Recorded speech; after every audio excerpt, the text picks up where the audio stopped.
Hello, friends. My name is Iris Josephina. I'm your host, and you are listening to the Planting Seeds podcast.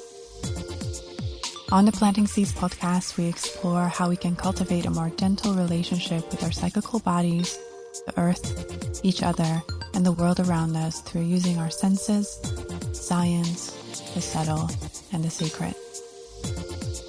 On Planting Seeds, we talk about all those topics you've always wanted to talk about. We are shamelessly opening up the conversations that we all so desperately need to settle in our precious bodies and relate to each other in a more open, truthful, and empowered way. I'm so glad you're here today.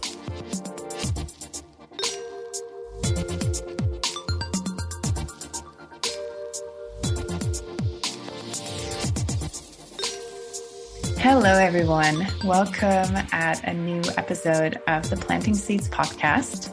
Today, I have a very special guest with me. She is my teacher, Nicole Jardim, and she is a certified women's health coach, writer, speaker, mentor, and creator of Fix Your Period, a series of programs that empower women and menstruators to reclaim their hormonal health using a method that combines evidence-based information with simplicity and sass. Her work has impacted the lives of tens of thousands of people all around the globe in effectively addressing a wide variety of period problems, including PMS, irregular periods, PCOS, painful and heavy periods, missing periods, and many, many more. And I also want to mention that Nicole is the writer of Fix Your Period, her book that you definitely have to read. You can't go on with your life and not read that book. So get that and go and read it. Hi, Nicole. Welcome. Hi, Iris. Thank you so much. That was so sweet. I love that plug of the book. You're so great. Yeah. So I'm so happy to have you here and to talk about all the things that we both love. Same. Yes, I can't wait. So I'm just curious, can you tell us a little bit more about your personal story and how you ended up as a hormonal health coach, women's coach, and the period girl? Yes. You know, it's funny because I definitely did not have aspirations to do this work, not at all. In fact, I hated biology and science generally in school. So this was not the track that I was on. But you know how life just sort of takes you on its own journey. And it was, for me, something that kind of was an accident. I had a lot of period problems as a teenager. Lots of other people I knew had period problems too, but mine always just seemed to be worse than everybody else's. My friends would complain about them, but for me, it was more of a life-altering, debilitating situation where, you know, I'd have these really heavy periods and I'd be nervous and kind of scared to go to school because I was just so terrified of period leaks. And then I remember having pain that was so bad that I actually wouldn't go to school for days at a time because it was so painful. And, you know, and there were all these other things that were happening that nobody really had an explanation for. And I just made an assumption that it was sort of like a normal part of being a girl. And I think we still hear that so often from girls and women all the time, actually, about how they just assumed that this was a normal part of growing up or a normal part of being a female and having a uterus. And that went on for a number of years. And I finally saw a gynecologist who was the first person to say, oh, yeah, that's not totally normal. Let's just put you on the pill. And this is going to be the solution for you. And at first, it really was. I truly felt in that time that I had found the silver bullet for my period problems because everything started to normalize. The pain disappeared. My cycle was more regular. I didn't have heavy bleeding anymore. I felt like my moods stabilized, you know, just things started to feel more normal. And I felt like I could go on with my life because this had been so disruptive. And it was a few years in that I started to notice all of these side effects from the pill that I had no idea were side effects from the pill. And neither did the 12 to 15 doctors that I continued to see over and over again for all these different problems. And it wasn't until I had a visit to the emergency room because I had an allergic reaction to a UTI medication. The UTIs were chronic from being on the pill.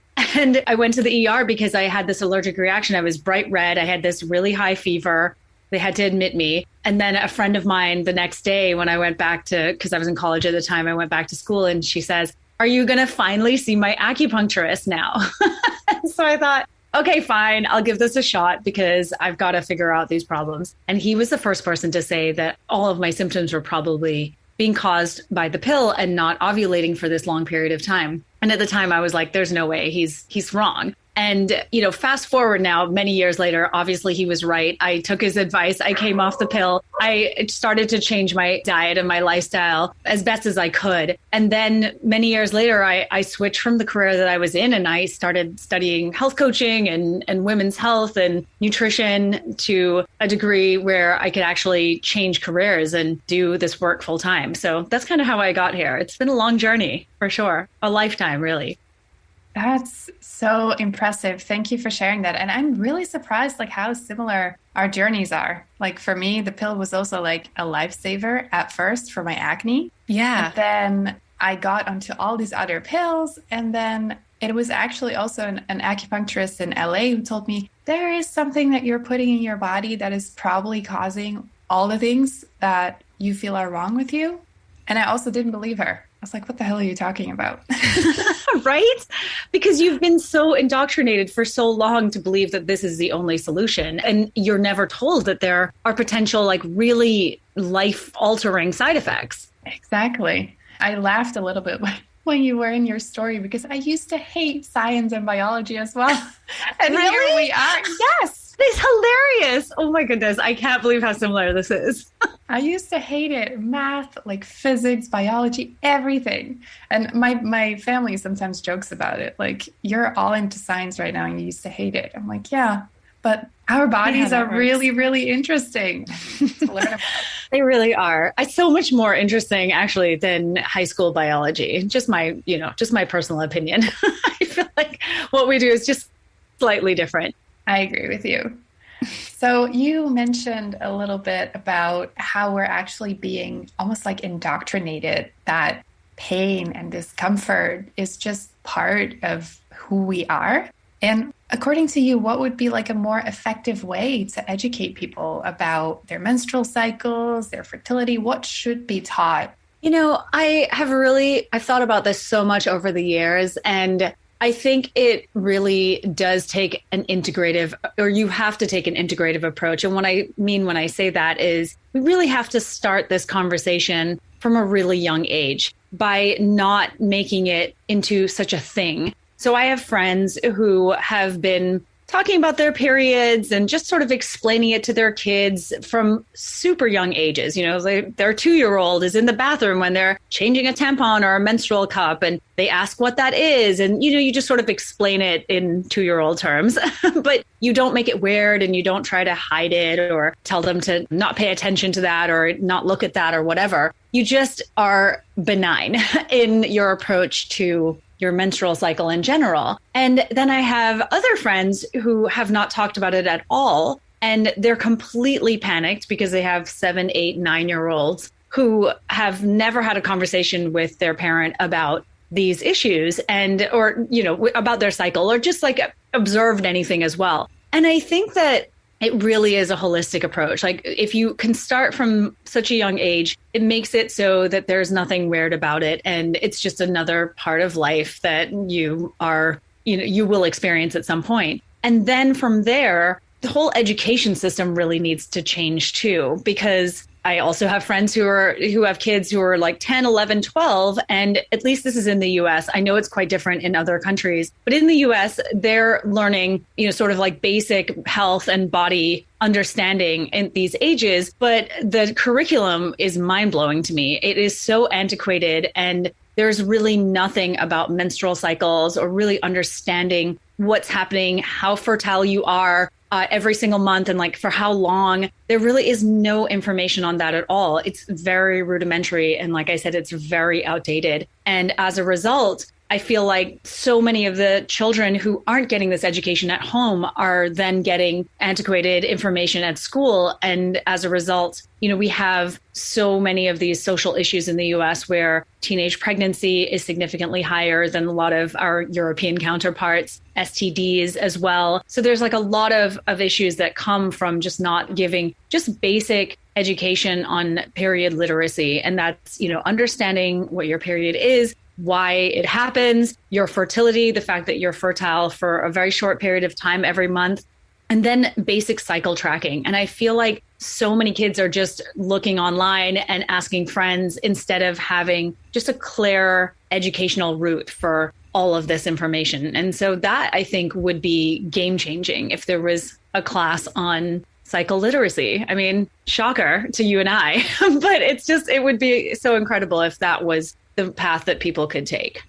I couldn't agree with you more. And when I was living on Malta, I tried to talk to schools to get this more into the educational system. And I actually had an interview with an actress there. Oh. And she is a really influential person. And she lost so many followers just because us both talked about how this should be taught to children. And people just completely blocked off. And they were just completely embarrassed about it. And that also shows me there is so much work to do in adults as well to unravel their own shame first so they can have a comfortable conversation, because they were those children who were not taught at a young age. And then you kind of bring that into your adulthood. So, yeah. You certainly do. And I completely agree. I come from a small country. And so I understand that there's definitely a weird social stigma where I'm from too. And I feel like, and it exists everywhere, but it's also exacerbated by the fact that it's a small population and everyone knows everyone. And so when you're talking about this, other people are freaked out by it. It's a weird thing. And I do agree that the more conversation that we have, particularly as parents, that we're not bringing our baggage to with children, the more that this stigma disappears, and we are, what is brought into the light is no longer shrouded in secrecy and shame, and we can move on from that, because it really is time. I feel like we're past due at this point. Oh my God, I so agree with that. I mean, how long have we known each other? It's still going. It's years. Still going on. So. I know. I mean, it's going on a decade now. And I feel like you can tell me, do you see improvements? Because I definitely see improvements. I'm amazed at kids today and teenagers who are using tracking apps and they're really empowered. But then on the flip side of that, I also still see some incredibly disheartening things like, these articles that are published in big time online places like Cosmo and various other places, the Atlantic and whatnot, where they're talking about how to not have a period anymore and why that's totally okay. And we're obviously preaching completely different things, but I feel as though things are improving, but there is still the messaging, particularly from sort of pharma, that it's okay to just not have a period. I see it too. Here in Europe, I see it and online as well. And I also think that the more that we talk about this, the more it is clear to women and people who menstruate, but also children, what is normal and what is not normal. And in your case, I think it's really impressive that you, with your work, tried to find the root cause of hormonal problems instead of just addressing the symptoms, because that's what most people are taught to do. The symptoms are part of life and you just manage them. Can you tell a little bit more about how you do that and where you usually start with people, so people who are listening can also understand, what are the options? So where do we start?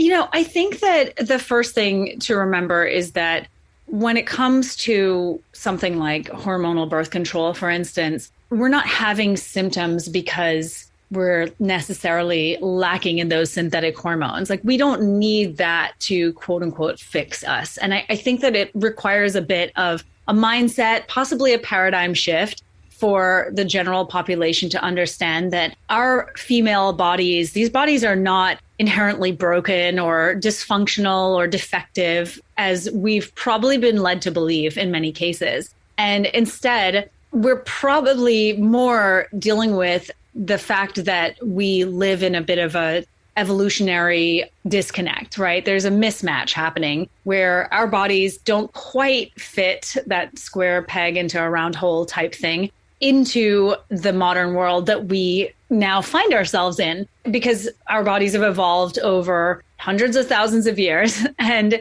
we're now in a time that is really unprecedented. We're in a time where our levels of psychological, mental, emotional stress are higher than they've ever been. And we're also coming out of a pandemic. So that's exacerbated things exponentially. And in addition to that, we've got more environmental chemicals, more pesticides, less food quality, diversity in food, all of it. Like you could go on, right? We're kind of just living in this chemical soup. And I'm not trying to depress anyone by any means, but I think cut yourself a little bit of slack because it's been a rough ride for many of us. And just know that what you're doing is you're sort of your biology is kind of swimming upstream right now is really what's happening, is what it feels like to me. And I feel like so many people are really unwell. And it's because, again, it's the square peg round hole thing, and we're running into that. But what I preach more than anything is we have to simplify and we have to get back to basics, because the foundational pieces are what I think is missing in so many cases. A lot of us are just going to the things that we think will address the problems without really looking at sort of the root causes of these problems. We're trying to fix an imbalance when, we're still living in an environment that's contributing to the imbalances. And so I think that for most of us, we need awareness of what's normal for our bodies. And so that's often why I'll have people start with tracking their cycle and taking their basal temperature and learning to understand their cervical fluid patterns. This is, very hormone balance 101. But when you can start to see the differences between, an anovulatory cycle and an ovulatory cycle and understand what that means. And then you can start to see the hormone fluctuations based on your cervical fluid patterns and your temperature. That to me is really kind of life altering. And when people see that, they're really able to start to understand, oh, there's so much more to this than just taking a pill every day or, getting an IUD inserted and I no longer have heavy periods or whatever, insert whatever birth control method or fix that you've been offered. So, we start there and then we work on food and we look at environmental chemicals and we figure out what's going on with that person's gut health, because our guts are literally the center of our health universe. And they have been under attack for so long now from so many different things. And we look at liver detoxification pathways because, of course, your liver processes every single thing, your hormones included. And we also look at this mental, emotional, nervous system, psychological stress component, because obviously that's a huge driver of so much of the imbalance that's happening in our bodies. And so when we sort of take that full approach, and sometimes it takes months, as you well know, you do this work too, it can be completely life-changing. And in fact, so many of the people I've worked with have actually gone on to study health and wellness and coaching and things like that because their lives were so profoundly changed. So I could go on, but I'll stop there and we can continue the conversation on other things that can be implemented. Thank you so much for sharing all of that. And can I just say, I love our work. I think it's the best work on the planet. It truly is. I know. I agree. It's really hard work, but it is. I completely agree with that. When you see people have these amazing revelations about how actually not hard it is to understand your body after feeling for so long that this is hard, right? Our female bodies are just so mysterious. And, there's so many myths that are perpetuated on women today that these menstrual issues are not fixable, but they really are. And you don't necessarily need a whole bunch of medical intervention to be healthy and to feel well and to thrive. And when we have that information, everything changes and your life, I feel, takes on, a whole new meaning. I couldn't agree more. I also love how you start with this awareness part, because I feel that if there is no awareness, there is also no understanding. And if there is no understanding, there is usually not so much motivation for why people have to do something or make a certain change in their lives or change their food or change their habits or shift their circadian rhythm on what time they go to bed, what time they get up. And when they understand, when there is awareness, it's easier to make the change. And then it's easier for people to see the changes and the subtle shifts as well. So I'm really happy that you pointed that out and that you really gave the whole foundational picture that we need to address this. But I also want to add that it does look like a lot, but everything is connected and it all works together and it does work. improvement is definitely possible. I think Nicole and I can definitely assure you of that. Like improvement is always, always, always possible with this. It is. It's always possible. Yep. And, sometimes we may need some medical assistance or some medical support, especially when we need a diagnosis to work with, or when we need blood work done or an ultrasound. How does one find the right doctor to receive adequate support for period issues? Because we all know it's a pretty rough ride to navigate the whole system. And I'm curious what your thoughts on that are. Yeah. And I think this is such a great question. And I do want to preface my answer by saying that I am a big believer in modern medicine in the way that I think it should be used. And that's usually in sort of like acute situations or when diagnoses are needed or testing is needed. This is all incredible. And what we have achieved in medicine is truly remarkable to me. When you think about what we were doing 50, 100 years ago, it's incredible. And I'm always in awe of that. And I have huge reverence for people who do that work. And I think that what we have run into in more recent times, as you and I both know, is that there's this sort of divide happening between people who do the work like what we do and then the modern medicine people. And I've always wanted it to be, a combined effort, because that's really what it should be. And yet we're seeing this divide, and it seems to be an ever-growing divide, which is really unfortunate, particularly in sort of the OBGYN space. And this is really in the US that I'm observing this. But I've found that to be really challenging because back in the day, I used to work with a few different doctors and midwives. And, I've reached out to them and asked if there was a way for us to collaborate. I could send people to them. They'd send people to me who needed more of a health coaching and nutrition and lifestyle approach. And it was amazing. And like I said, I don't know what has shifted, but it's definitely shifted significantly. And what I have found is that looking for a doctor who is open-minded and who's willing to listen to you and your concerns about your health is so crucial, but it certainly has become harder. And that's just the feedback I continue to get from my clients and the women in my community. And I've also experienced this myself actually just last year, which was really surprising to me because it hadn't happened in so long. But what I would say is, more than anything, educating yourself, because knowledge is power, is one of the best ways to find someone who is going to be able to help you. Because when you, as you know, right, as we know, when we go into, say, the mechanic with our car that doesn't work, most of us have no idea what's going on with our cars. I can speak for myself and say that I have no idea. It's like, just take this thing, please fix it, and please have it done by 5 p.m. so that I can get on with my life. And I feel as though over the years, I've seen this over and over again. And I used to be this person. Oh my gosh, was I this person? I'd go to the doctor and I'd be like, okay, well, I'm having this problem. I literally have no idea what's causing it. I had no understanding of sort of these external or internal factors that could be contributing to it, whether that was, gut problems or blood sugar imbalance or, something else going on internally, like I'm super stressed. And so my adrenals are just pumping out tons of stress hormones. I really, I had no connection to or understanding of that. So I feel as though if we can just take the time to, like I said earlier, start paying attention to our period symptoms, even if you're not taking your basal temperature and you're not tracking cervical fluid, at least you're starting with tracking your period. You know how long you're bleeding for. You know if you're experiencing pain or not and how much pain. You know what the color of your blood looks like and how long your entire menstrual cycle is. And if there are other symptoms that are happening throughout the month, like acne or mood changes or, bloating and weight gain that seem abnormal and not right to you. Those are the kinds of things that you really need to know about yourself, right? You don't want to take your body to the doctor like I take my car to the mechanic. You want to go there feeling informed, feeling like you've got an idea of what's up, but you just need them to do their magic, do what they do, which is ask the right questions and do the testing. And I know that it's not always going to be the case, and you may have to shop around. And I'm a big fan of looking at reviews of doctors online, Googling holistic doctor or integrative or functional medicine doctor or naturopathic doctor to see if there's someone in your area.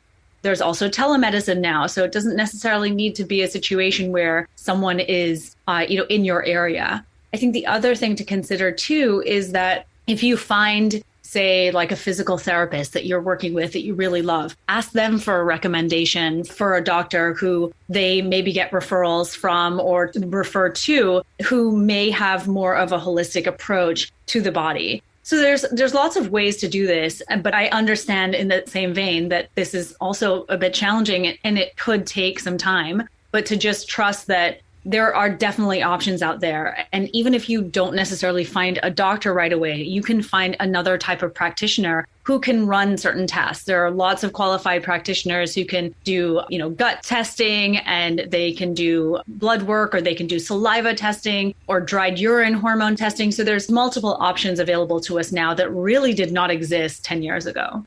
Yes, I totally agree with that. And I feel that social media is also a good place to find good practitioners, because there is quite a lot of holistic practitioners using social media. So I have found like a lot of good functional medicine doctors, even acupuncturists, like via on social media. So if you're listening, that's also a place where you can actually find people. I wouldn't think about that as a first choice. But after having found like some acupuncturists myself and a pelvic health therapist myself via Instagram, I'm like, go also look there, not only Google. And absolutely.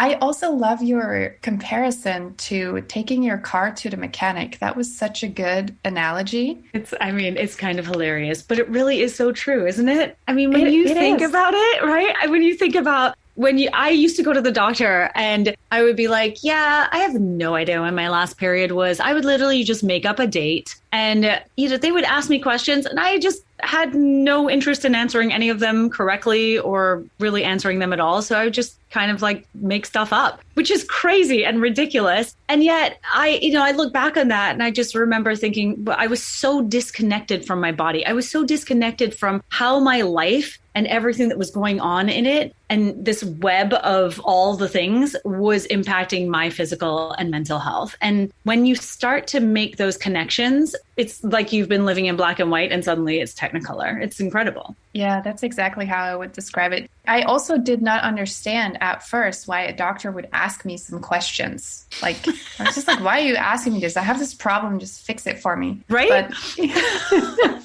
I know. Oh, the days.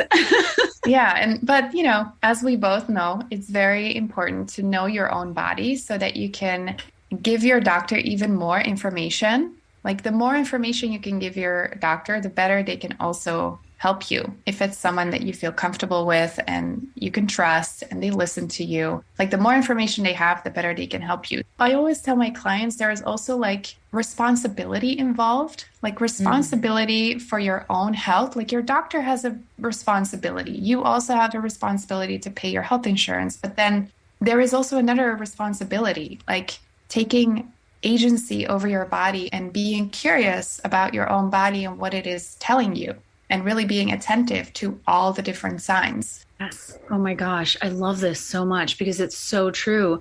I think about this often, this idea of personal responsibility. And I think that you're so right. I think back to myself back then, I wasn't taking any responsibility for myself. And I think there's really something about this. And we talk a lot about self-care and whatnot, but what I start to think about is this idea of self-parenting. And what does that look like? What does that look like in your life? I think a great example is, and this is so relatable for so many of us, I'm sure, is like, one night you eat dinner and then you're laying in front of the TV and you're watching Netflix and it's like 8:30, 9 o'clock. And you know that you should really start that wind down routine and get to bed by 10 p.m. And instead you're like, no, I'm just going to choose one more episode. And it's like an hour-long episode. So by the time it's done, it's 10 p.m. You're a little wired from watching it. And now you're not going to go to sleep until midnight. And so I think that it's sometimes making harder decisions for your long-term health and overall well-being. I love that idea.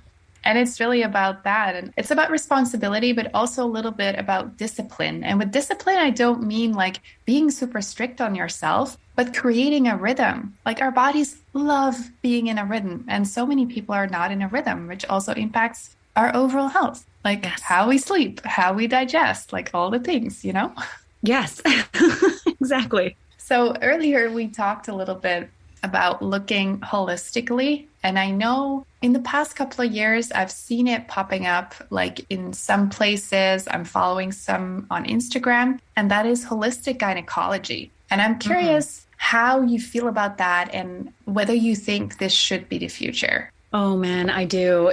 I actually just interviewed Dr. Nathan Riley, and he is a holistic gynecologist. He is in the US. I think he's in Kentucky. So he's in a kind of random place, but I think he's originally from the West Coast. But he and I had the most amazing conversation. Oh my goodness, I was blown away. I feel like he should totally come on your podcast too. I think you would love him. And I actually invited him. Oh, you did? Oh my gosh, look at that. Oh, that's so perfect. Okay. Well, yeah, I really enjoyed our conversation, and he really embodies an understanding of the female body. And I think what was just so reassuring in having a conversation with him was that he just fundamentally believes in listening to his patients and then and making assessments and formulating a treatment protocol with the patient in mind, right? Because what I've seen more and more in sort of the OBGYN world is that we have moved away, or they've moved away from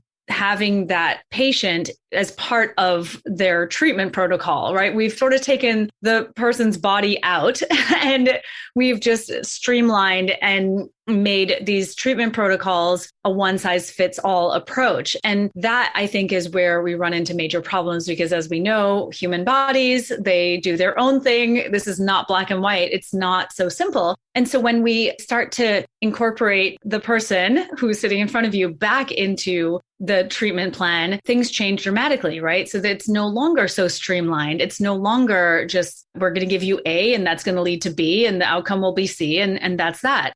And so when talking to him, he really just takes a nuanced approach, and he really uses discernment when he's thinking about how to help the person that he's working with. And that is what I think we need more than anything, is to really bring the patient back into the conversation. And that's part of your responsibility as a patient too, like we were saying, right? You're not taking your car to the mechanic. You're taking your body to the doctor, and you know what's going on with your body. Like, you know, there's something wrong, and you know why, because you know what your normal is. And so I think that that's really what we need to go towards. And you see it a lot in our world, right? You see personalized medicine, integrative medicine, like you see this personalized approach that a lot of doctors are taking. But if we could start to see that in the mainstream OBGYN world, oh my goodness, it would be incredible. And to really also move away from pharmaceuticals are the only answer, because they're obviously not, right? We know this. There's tons of things that people can do. I think a great example is yeast infections or bacterial vaginosis. I've had so many clients over the years say that, like, for instance, they tried boric acid for bacterial vaginosis and it worked like a charm. And I've had others who had to heal their gut and, heal their microbiome, both gut and vaginal, in order to get over those issues. And so what I see so often is OBGYNs will just say, well, you're just going to take this medication, you're going to take it for a prolonged period of time. And there's not a lot of digging for root causes, right? So they're very divorced from these underlying causes of these external conditions that we just have to move away from just treating the symptoms. And so that would be amazing to see. And I think that it's happening slowly. Like, people like Nathan and Dr. Sarah Gottfried is also an OBGYN who practices personalized medicine. So is Dr. Felice Gersh in the US. I mean, they're all in the US, but I know that's happening in many other countries in the world. So I do feel like there's a shift. I love how you mentioned that, like, patient-centered care. And it reminds me a lot about mother-centered care or birthing person-centered care, like we know in the midwifery model of care. And I often think about that because the midwifery model of care, especially here in the Netherlands, is set up in such a way that the patient, the client, is always at the center. So the structure is already there, especially in countries like the Netherlands and up north in Europe, like Scandinavia, Norway, Sweden, Finland. The structures are there. It's just about implementing these structures in other areas of health. And then it's like done.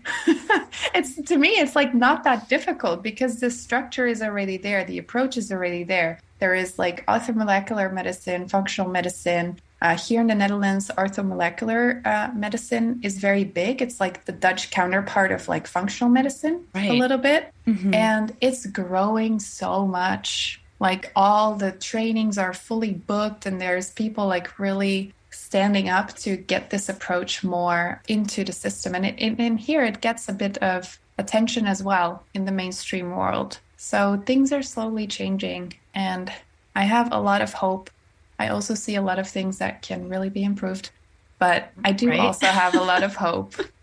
Me too, girl. I do too. And it's so promising to see that.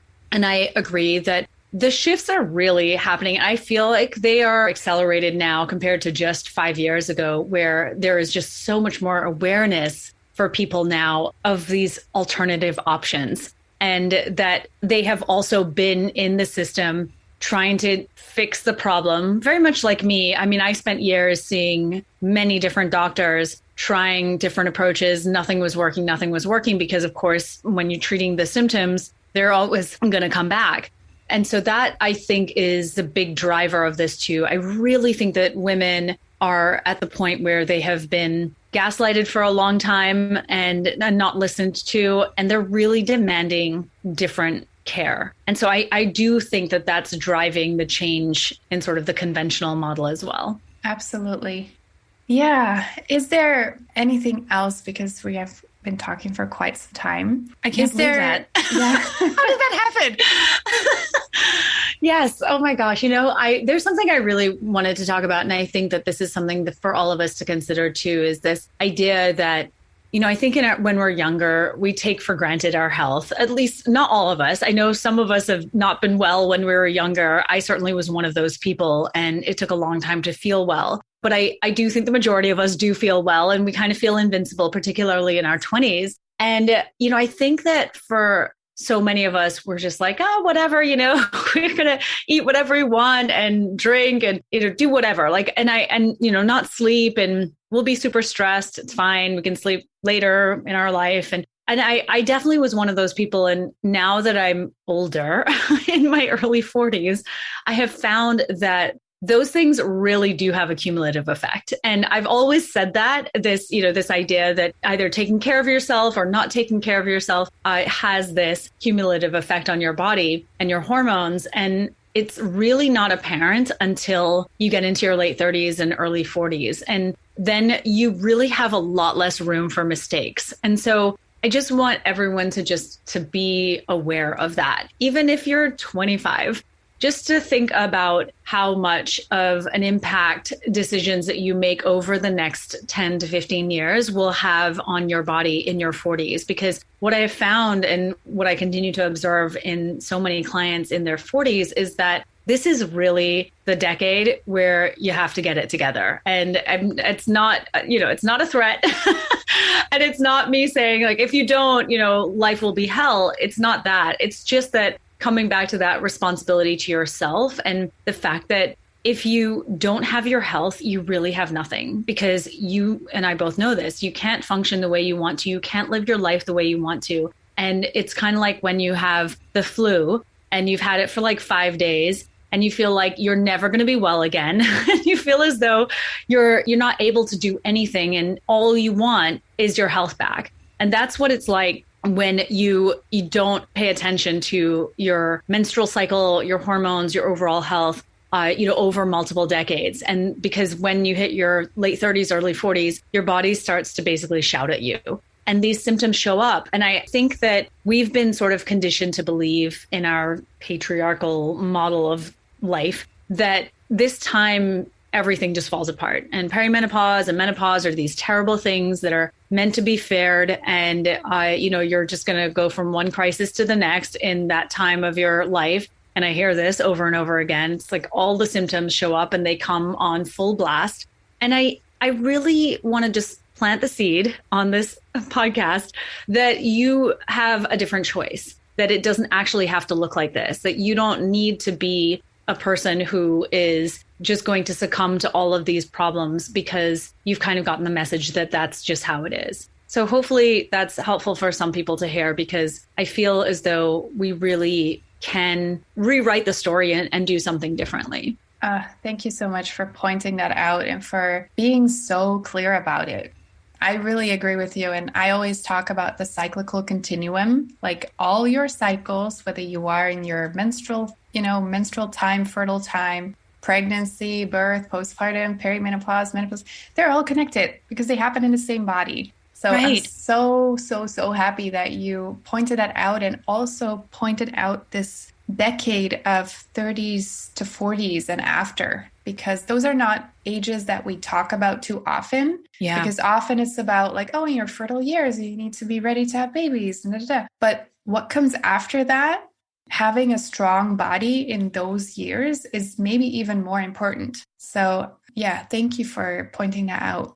Thank you. Thank you for saying that. I agree. A strong body. And what does that look like for you? And I just one last thought, because I think this is something else that we tend to fall victim to. And it's that we're looking outside of ourselves for answers. I hear a lot about, well, I tried the keto diet and I tried, a plant-based diet, or I'm intermittent fasting, or I'm doing cardio 5 days a week, or whatever, I'm doing CrossFit, this and that. And there's all these labels. There's all these different gurus that we're looking to, people who tell us that they've found the way and this is the only way. And I really caution against that too, to really use your discernment and be judicious in what you choose to do, whether it's from a dietary perspective or an exercise perspective, or who you choose to listen to, because your body will always tell you, right? Like if you've started doing a keto diet and 3 months later you don't have a period anymore, that's your body in its own language telling you that something's not quite right. And so I really encourage everyone to really check in with themselves, to know that if there's something wrong with your menstrual cycle, it's a reflection of something going on with your overall health. It's not an inherent flaw. There's not something wrong with you. You're not broken. It's just a matter of maybe switching things up.